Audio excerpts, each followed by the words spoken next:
My name's Nate Fenwick. I got into fitness originally through soccer and track. Growing up, I played soccer. And then I continued on with track to get better at soccer. As I got older, it became less and less available. So then I got into the gym. Never thought I would end up in a gym. I thought it was boring at first. Continuously going to the gym, I fell in love with it. My competition and my physical activity every day after work is getting into the gym. Day by day, physical activity. I'm a person that needs physical activity every day, but I didn't really have a challenge to look forward to. So when I was going to the gym every day after work, it was more of a social time, more of just trying to get some physical activity in, but I wasn't pushing my limits. So it was a lot of cardio, a lot of the same bro splits that I really didn't know what I was doing. So I got into bodybuilding because of a couple of friends that I made in the gym that kind of opened my eyes to the sport and said, hey, you might be able to do this. You have the work ethic. You kind of are dialed in on the nutrition a little bit. If you really dial in, this is something you can do. So from there, I thought there's no way I could be a bodybuilder. I can't do this. Like, these guys are massive. I'm looking at Sebum online. I'm looking at all these famous bodybuilders. And then one of my other friends introduced me to natural bodybuilding. And that's when I kind of realized, like, I can still compete and I can have competition or a competitive edge pushes me to go harder in the gym. That really skyrocketed my trajectory into going into bodybuilding and making my training more effective in the gym. Once I decided I was going to do, or I was interested into the natural bodybuilding scene, I kind of tried to do my own bulk. I had a goal. I wanted to get to 220 pounds, which I had never seen on a scale before. I kind of just did my own thing. I was trying to track it a little bit and I got up to that number. I wouldn't say it was the healthiest way. I was just eating a lot of filet and whatnot after the gym. But then I had my eyes set specific show in the OCB June 6th. And I knew January 1st, that was the show I was going to do. So then I hit up Jesse and I was like, hey, I need help getting to that next level. I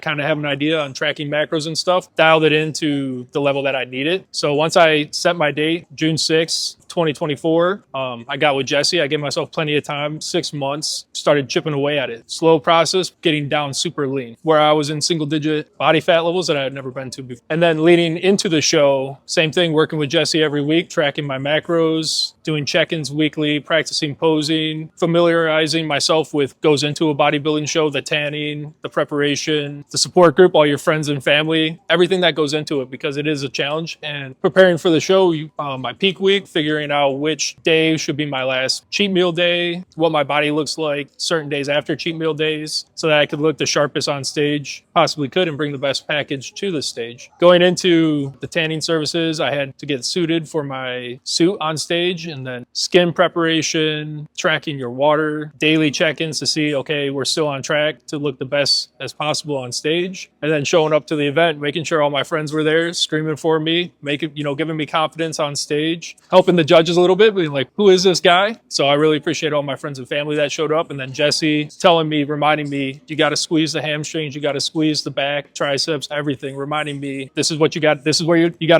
to look sharp. So 6 months of preparation all falls down to a couple minutes on stage. So every detail matters. After the show, there were 3 different categories that I got to compete in, being my first bodybuilding show ever. So I got to compete in the novice, the true novice, and then the open class. The true novice is for people that have never competed before. So I was able to place first place in that. The second class was the novice class. People that have competed before, but maybe haven't won a show. And then the third was the open. So in the true novice, I was able to get the novice. I was able to get first place as well. And then the open class, I was able to get third place overall. So very proud of those results. And it was a challenge, but we had really good results. My favorite part about bodybuilding, going through the process, I was already pretty regimented with my training and nutrition, but taking it to the next level and then seeing your progress every single week. I took pictures every week of my check-in, just seeing the results from the first week and then on stage. It's pretty crazy. And you can show all your friends, your family, that if you dial in, it's possible. You can achieve a lot in 6 months. And that's what I would say to somebody that's looking into getting into the sport. Maybe if you don't have the confidence, I didn't have the confidence when I first got with Jesse. Posing was not easy. Getting on stage was not easy. If you see someone else go through the process like some of my friends have, you know that in 6 months, a lot can change. If you really focus, if you dial in and you take everything seriously, you can go from 220 pounds down to 177 pounds, whether that's preparing for a bodybuilding show, preparing for a wedding, preparing for a vacation. Amazing changes can happen in 6 months.